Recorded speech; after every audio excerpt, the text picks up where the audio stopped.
Ukraine President Volodymyr Zelensky ditched Prime Minister Oleksiy Honcharuk in a sweeping reshuffle on Wednesday after just 6 months in charge, saying new brains and new hearts were needed to revive the economy and tackle corruption. At a special parliament session, lawmakers voted to accept the resignation of Honcharuk, 35, who left as the country's youngest and most short-lived prime minister since independence in 1991. He was replaced by Denis Shmyhal, who told Parliament his immediate challenge was to stave off an economic and budget crisis.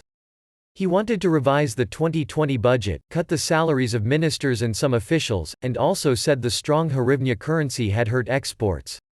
The reshuffle threw Ukraine's commitment to reforms into focus at a time when it is trying to finalize a new loan program with the International Monetary Fund that is seen as crucial to economic stability and investor confidence.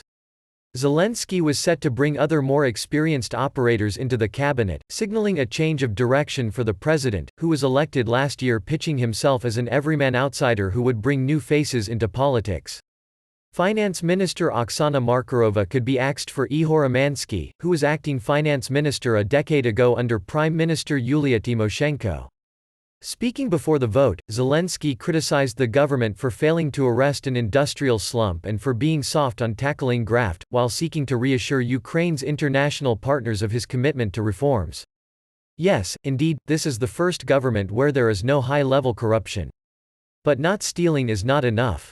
This is a government of new faces, but faces are not enough.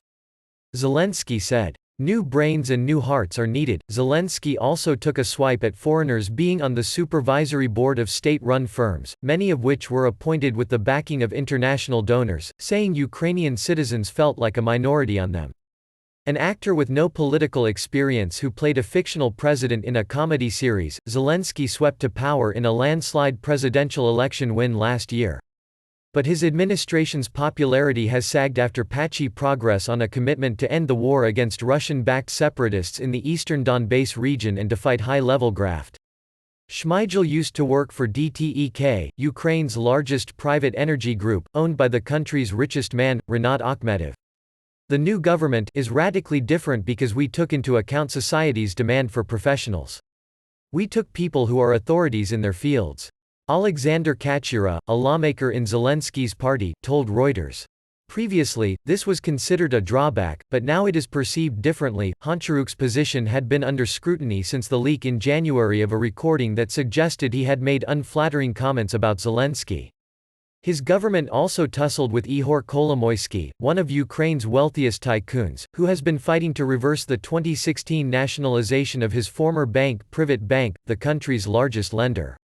Zelensky, whose TV show became a hit on a station owned by Kolomoisky, denies that his business ties with the tycoon influence policy decisions.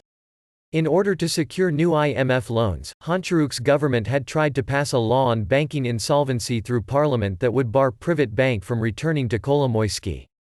It seems to me yes, this is a victory for Kolomoisky and his people, a source in Zelensky's party said about the reshuffle.